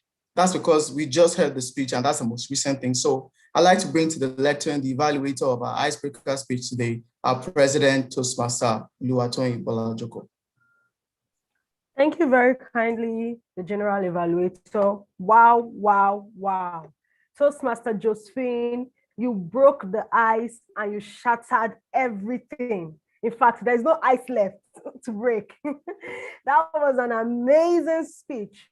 And I come from a place of knowledge when I say that you are a star, because I know that this week has been a very busy one for you. You hardly had time to prepare for this. And it only seemed like Toastmaster Abdullahi came to your room in the middle of the night to give you expo on how to write a captivating speech, because you did amazingly. Well done. Your voice quality was top notch. You maintained the quality of voice that was heard from the start to the finish. You used a beautiful prop. When you put the Ghana must go on your head, I must commend that. It gave us a visual representation of what you were talking about. Well done, amazing. Your introduction was captivating. Your story was emotional and motivating. Trust me, you have touched a lot of hearts, including mine. When you spoke about the University of Lagos, the way you spoke about it, I wished I went to the University of Lagos. It was a beautiful, beautiful reference you made. Your vocal variety, when you were talking about your friend, you sounded just as your friend will have sounded. It was amazing. You did excellent. I'm almost even thinking that you have joined Toastmasters for up to 5 years now, because you spoke like a veteran Toastmaster. And I admire your strength a lot. I admire the kind of strength you portrayed in this speech. It was admirable, and it's something I would love to see. Your passion is second to none. Your networking skills, you even told us what you do. Now I know where I'll be getting my household items from. Thank you for putting that in your speech. It was a beautiful and brilliant idea. Now, what would I love you to do better at your next speech? You were nervous. It was obvious, but you used it to your advantage. However, I'd like you to take a deep breath next time before you start your speech, so that you do not look out of breath. You felt out of breath when you started. So take deep breath, calm your nerves. You showed that you were nervous, and you clasped your hands almost all through right in front of you like this. Please let your hands be free so that you can use them to demonstrate exactly what you are talking about. You were thrown off balance by the time card. I know that this will get better. And finally, be mindful of time. All in all, this is a beautiful way to start. And I must say that you have just received the award for being the first Learntor Toastmaster member to present their speech at this club. You're a trailblazer, you're an amazing woman, and I would love to see you speak more. Congratulations once again for delivering your icebreaker speech. We hope to see more of you. Thank you. Over to you, the general evaluator.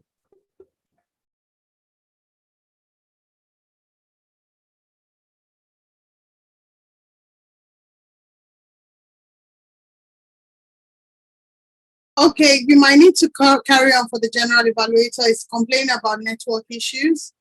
Okay, I'll just go ahead. Please, can we have the table topics evaluator very quickly? Toastmaster Ibrahim Kazim. He is a seasoned electrical engineer working for a German multinational with focus on industrial automation. He's about completing his second master's degree. Oh yeah, you heard that right. His second master's degree from the University of Lagos, which speaks to his high predilection for academics. What's more, he loves languages and has 3 international languages to his credit. I think German, French, and one other one that he's going to tell you. He has unsurpassed passion for self-development and professional development. Please welcome to the virtual lectern, Toastmaster Ibrahim Kazim. Thank you most generously, Toastmaster Toyi, the President Learntor Toastmaster. for the warmth of your introduction. The third language is English. English is an international language, isn't it? All right, so let's just glide gracefully into the evaluation of the table topic session. And it was a wonderful experience I had, and the table topics master did a wonderful job. And I paid fastidious attention to all the speakers, and my evaluation goes first to the first speaker. Intending Toastmaster Joy, you have my best wishes. You did a fantastic job. I was almost going to succumb to the assumption that you are a veteran Toastmaster. However, you are one. I guess we are only just waiting for the official sign off for you to join fully. So you did a wonderful job. You repeated a question. You were actually delivering the speech with a fastidious methodology. I must say, your calmness all through the speech was second to none and top notch at the same time. You asked a question which I think is a rhetorical question which no one really needs to respond to, and that was, there is never too much to say about yourself. So that gives us that ample time to reflect on what you've been saying so far, and I see that as a means of arresting our attention, and you did that excellently well. What exactly do I really want you to improve upon in next time? Nothing really, except for the fact that you should have used the word of the day, fastidious. Aside from that, that was a wonderful delivery from you. Well done. Next to Toastmaster Tolu, your question was, what is the most defining moment of your life? At first, you conversed to a giggle. You gave that smile, and that shows that you are passionate about the question that you were asked, even though you were struggling peradventure to really take a definite path in response to the question. That smile already gave you the leverage, and it at the same time perhaps tranquilizes a butterfly in your stomach, and you give a wonderful delivery. So you talked about the current situation, the season we are at the moment, and you were able to delve into it with clockwork precision. Well done, Toastmaster Tolu. What do I really want you to work on next time? Maybe you could look straight into the camera. That would give us the engagement. We have that physical alignment within ourselves. Well done. And perhaps you could also want to infuse word of the day when you take on table topics question. Next, Toastmaster Mercy. You are, of course, a veteran Toastmaster or a Toastmaster par excellence. You repeated a question that was utterly coruscating. You were able to infuse the word of the day into your speech. Fastidious. Excellent. Your level of confidence is second to none. Well done. You talked about how you started your company, and that in itself gave you the level of, because the story they say sells, and you can never go wrong with your personal story. You did that wonderfully well. Well done. What I want you to do next time, keep showing up. Well done. Next to Toastmaster Toyi, our president, you also repeated a question that was done with coruscating brilliance. And that, of course, kept you in good stead, and it gave the delivery the right level of spices that it deserved. You told us that so many things inspires you, so many things inspire you. However, you were able to delve into experience as being the most inspirational part of your life. That was done with clockwork precision. And I would just like you to mind how you position your camera. I could see that the glare was somewhat too much on your face, and that could be distracting at times. But in all, that was a wonderful delivery from you. Good job. And to our last speaker, Toastmaster Ifeoluwa. Your voice clarity was top notch, and you were quite clear, and you also repeated the question. Perhaps if you had actually shown your video as well, that would have added a level of brilliance to your delivery. But you did a wonderful job. You repeated your question, and you also said while you were delivering your speech that what makes you smile is the ability to make others smile. I think that was fantastic.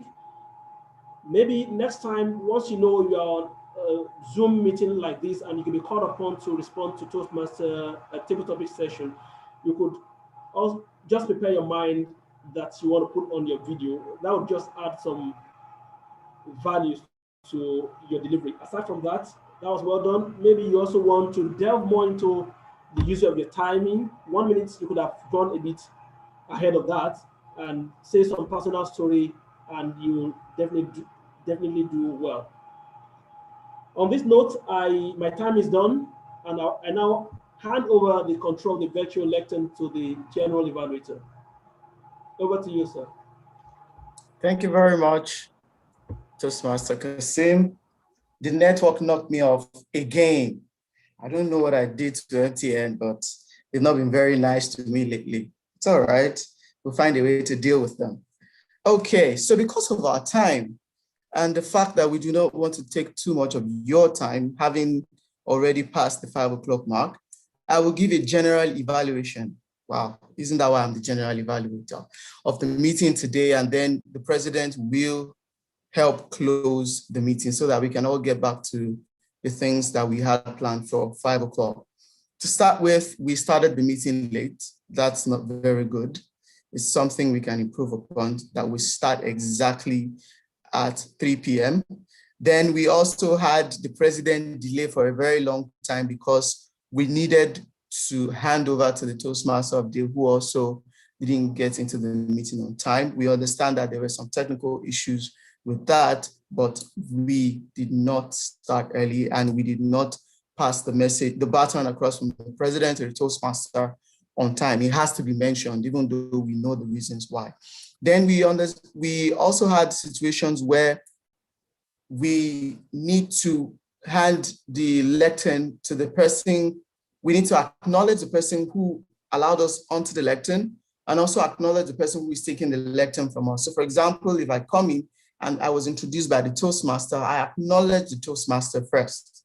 And then if I'm leaving and I'm going to have the Toastmaster take the lectern, I acknowledge the Toastmaster. In the course of the meeting, I had one or two examples where people did not exactly acknowledge the person who yielded the floor to them and also the person who they're yielding the floor to. Also, we had a fantastic training today. The ambience of the meeting, well, from what I can see online, is okay, except for a few persons who had troubles showing the video, which we also understand. I'd like to say this, that if you're coming to this meeting, let us try as much as possible to ensure that we are able to put on our videos, because you might be requested to do that. We don't all prepare for table topics, but sometimes we get called up to speak during table topics. So please, when you're coming, try as much as you can to have internet that's good enough. In all, we've had a good meeting. We've learned a lot. We had a fantastic speech delivered today. I hope that in subsequent meetings, we'll improve on these areas that have been identified, and we're going to be able to do very well. On that note, I'd like to invite to the lectern the president to close the meeting. Madam President. Thank you, the general evaluator, and thank you everyone for sticking through to the end. You'd agree with me that today was a very great meeting that we had. If you have been paying fastidious attention, which by the way, a lot of people did not use the word of the day, only Toastmaster Mercy used it twice, and me now using it twice. So please, let's try to use it during the week. You would realize that this meeting was one that was laced with a lot of knowledge. A lot of people, I would expect that the next icebreaker speeches would be amazing because you got an insight from this training today on how to write a captivating speech. I'd like to thank the guest speaker, the guest facilitator, Toastmaster Abdullahi. Thank you for coming through within such a short time. It shows indeed that you are a Toastmaster par excellence. Thank you to all the role players, and thank you to the icebreaker speaker today. You again have shattered the ice. And I also like to thank all participants, both fellow Toastmasters and guests who attended today's meeting. To our guests, I would say that we'll have a breakout room right after the meeting where you can join and have all your questions answered. So if you have questions, please just try as much as possible to wait and to join us in the breakout room so that we can have your questions answered. Learntor Toastmasters is geared at improving your skills in public speaking, writing, learning, and also digital skills. That's why we leverage a lot on digital tools. So please, let's try as much as possible to do what we can to become full-time members. I look forward to seeing more speeches being delivered at this club. I look forward to seeing more trainings being delivered at this club. And more importantly, I look forward to seeing every member of this club become better versions of themselves. Have a wonderful, wonderful week and month. And please do try your best to enjoy yourself. I wish you all the very best. Thank you very kindly once again, and have a wonderful evening. So please, before we leave, we'd like to take a picture, I believe. Yes, so please, I would like to indulge everyone to turn on their cameras, put on their best smile while Toastmaster Mercy takes a picture, a cross section of the beautiful faces and handsome faces in the house. The Learntor Toastmasters. Turn on their camera. You're taking it now. Some people haven't turned on their cameras. Vivian Echo. Our table topics. My cheese is finishing. Cheese. Cheese. Okay. Cheese. Thank you, everybody. And John. Thank you. So we can have an invitation to the breakout room. Now, if you're a guest and you would like to know more, how can you join to Learntor Toastmasters Club? Please join the breakout room and we'll answer all your questions. Thank you once again. Have a wonderful evening, everyone. Bye. Bye.